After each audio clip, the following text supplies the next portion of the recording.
विपक्ष की मुंबई में हुई बैठक का समापन हो चुका है। 14 लोगों की एक कमेटी बनाई गई है जिसमें नीतीश कुमार का नाम शामिल नहीं है। बैठक ये विपक्षी एकता की थी, लेकिन केंद्र में इनके मोदी रहे। अपने मुद्दों पर कम बात हुई, एक देश एक चुनाव पर ज्यादा बात की गई। लेकिन सबसे बड़ी बात यह है कि अब खड़गे को भी ईडी और सीबीआई का डर सताने लगा है। रेड और छापेमारी को लेकर खड़गे ने अपना दर्द बयां किया है। क्या कहा है खड़गे ने, इस रिपोर्ट में देखिए।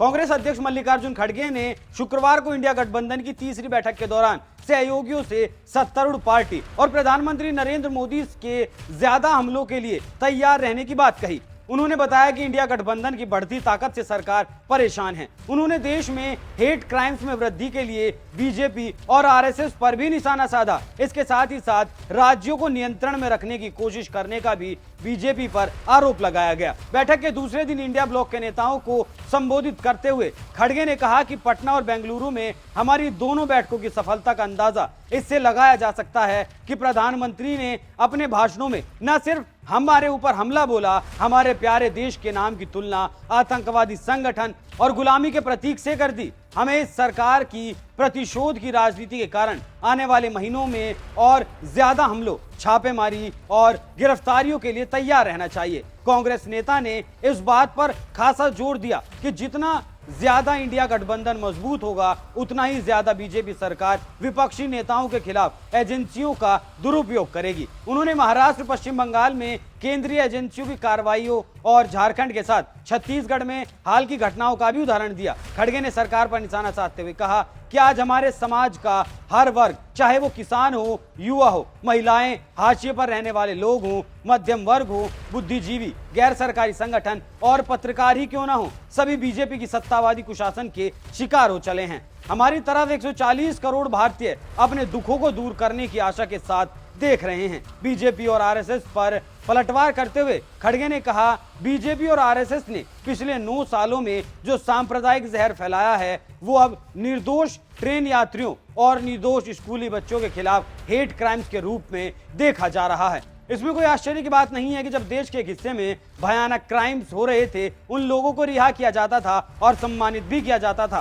तो दूसरे हिस्से में भयानक अपराध हो और नग्न महिलाओं की परेड को बढ़ावा मिलता है। तो यहाँ देखा जा सकता है मल्लिकार्जुन खड़गे किस तरीके से प्रधानमंत्री नरेंद्र मोदी पर वार कर रहे हैं और ईडी सीबीआई को वो कह रहे हैं कि वो उनके नेताओं पर अब ज्यादा हमले करेंगी, छापेमारी करेंगी और गिरफ्तारियां करेंगी। हालांकि विपक्षी गठबंधन की जो बैठक थी वो पूरी हो चुकी है। उसके बाद सभी गठबंधन के नेताओं ने बारी बारी कर गठबंधन की मीटिंग में क्या हुआ है उसके बारे में बात की। लेकिन यहाँ साफ समझा जा सकता है कि कैसे खड़गे को भी अब ईडी सीबीआई का डर सताने लगा है। आप इस खबर पर क्या राय रखते हैं? अपनी राय हमें कमेंट कर जरूर बताएं। नमस्कार। मंच पर बैठे हुए सभी नेतागण, यहाँ पर पधारे हुए हमारे मीडिया के दोस्तों,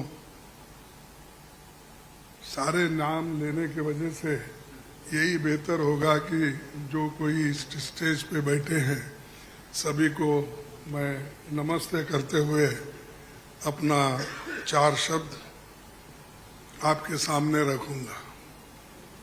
आज की ये जो बैठक हुई, ये बहुत ही ठीक ढंग से सभी पार्टियों ने मिलके चलाया। इसका उद्देश्य क्या था, ये तो उद्धव ठाकरे जी ने कहा है और हम इसकी कोशिश बहुत दिन से कर रहे हैं। जब मैं बेंगलोर में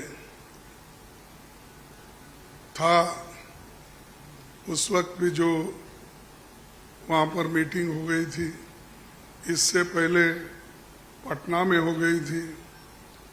उसके पहले तैयारी के लिए हमने मेरे घर पर भी राहुल साहब और नीतीश साहब, तेजस्वी और हमारे पवार साहब सभी मिलके एक बार बात किए। उसका एक ढांचा बना। उसके बाद जो नीतीश साहब के पटना में पहला मीटिंग हुआ, उस मीटिंग में एक एजेंडा तय करने की बात हो गई और उसके बाद में बेंगलुरु का हुआ। अब यहाँ पर मुंबई में आज सभी लोग मिलके अपनी बात को रखे और खास करके सभी को एक ही, सबका उद्देश्य एक ही है कि महंगाई को कैसा कम करें, इसके लिए कैसा लड़े, अनएम्प्लॉयमेंट के लिए कैसा हम लड़े। और इतने प्राइसेस जो बढ़ रहे पेट्रोल और डीजल के, और खास करके मोदी जी हमेशा 100 रुपए बढ़ाते हैं, 2 रुपए कम करते हैं। अब पेट्रोल की, एलपीजी की जो दाम थी वो मोर और लेस डबल हो गई, लेकिन उन्होंने उसमें से सिर्फ 200 रुपए कम किया, यानी 700 बाकी रहा। यानी पहला जो 55 रुपए में एक सिलेंडर मिलता था उसको उन्होंने अभी भी 70 रुपए में ही 70-75 में रखा, यानी कोई कम नहीं हुआ। पहले जो था उससे ज्यादा बढ़ाए थे, उसको थोड़ा कम कर, लेकिन इससे लाखों रुपए उन्होंने कमाया। ये तो गरीबों से चोरी कर दिए और गरीबों के जो काटे, और लोगों को दिखाने के लिए 100-200 रुपए कम करना और कहना कि मैं गरीबों के लिए काम कर रहा हूं। मोदी साहब गरीबों के लिए कभी भी काम नहीं करेंगे, ये यकीन मैं दिलाता हूं, क्योंकि उनकी हमेशा यही रणनीति रही है कि गरीबों के खिलाफ काम करते हैं। बड़े बड़े उद्योगपति के साथ वो मिलजुल के चलते हैं। और यहाँ पर तो कल ही एक रिपोर्ट आपके सामने राहुल गांधी जी ने रखा था, अडानी की संपत्ति बढ़ गई कैसी, बढ़ाए कौन, और कैसा आज कम से कम 75,000 करोड़ रुपए गरीबों के जो पैसे थे उनके जेब में कैसा गया, ये सारी चीजें उन्होंने बताया। तो ये जो है, इसके खिलाफ लड़ने के लिए जो बड़े बड़े सरमाएदार है और उनको जो पैसा जा रहा है हमारा गरीब का, तो उसको रोकने के लिए इंडिया जीतना जरूरी है। और इंडिया जीतने के लिए ही इस मंच पे सभी लोग बैठे हैं।